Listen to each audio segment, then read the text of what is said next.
சஸ்டைனபிளா இருக்க முடியும்னு நீங்க நினைக்கிறீங்களா? 100% வாய்ப்பில்லை. ஏன்னா அதற்கான எதிர்காலம் எப்படி இருக்கும்?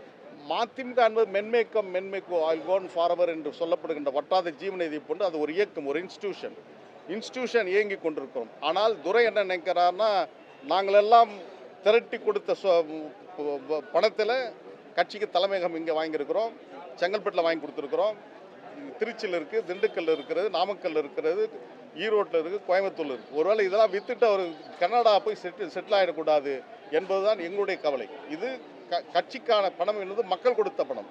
மக்களுக்கான அரசியலை, மக்களுக்கான ஜனநாயகத்தை மதிமுக செய்ய வேண்டும். அது செய்ய தவறுகின்ற பட்சத்தில் அந்த சொத்துக்களை நாட்டுக்கு ஒப்படைக்க வேண்டும் என்பதுதான் என்னுடைய வேண்டுகோளாக இங்கு நான் வைக்க விரும்புகிறேன்.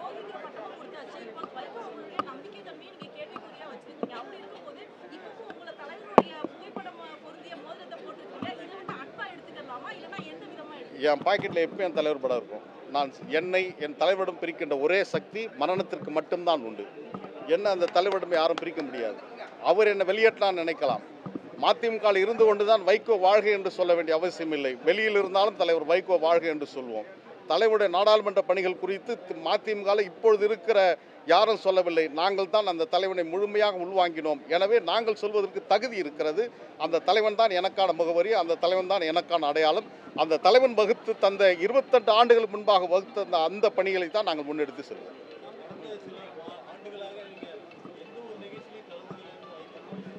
இல்லை, மதிமுக பொறுத்தவரையிலும் தலைநகர் சென்னையில் கூடியவரை தமிழ்நாட்டில் எங்கும் நான் அழைக்கப்படக்கூடாது, பொதுக்கூட்டங்களில் அழைக்கப்படக்கூடாது, மாநாட்டில் நான் பேசக்கூடாது, கடைசியாக நடந்த பொதுக்குழு கூட நான் பேச அனுமதிக்கப்படவில்லை.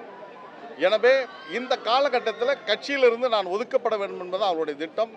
சென்னையில் எங்கே எழுதினாலும் என் பேர் போடக்கூடாது, போஸ்டரில் படம் போடக்கூடாது, பேச்சு கூட பத்திரிகைகளோடு போடக்கூடாது. அதுதான் கடந்த 10ஆம் தேதி நடைபெற்ற மண்டல கூட்டத்தில் கூட நான் புறக்கணிக்கப்பட்டிருக்கிறேன்.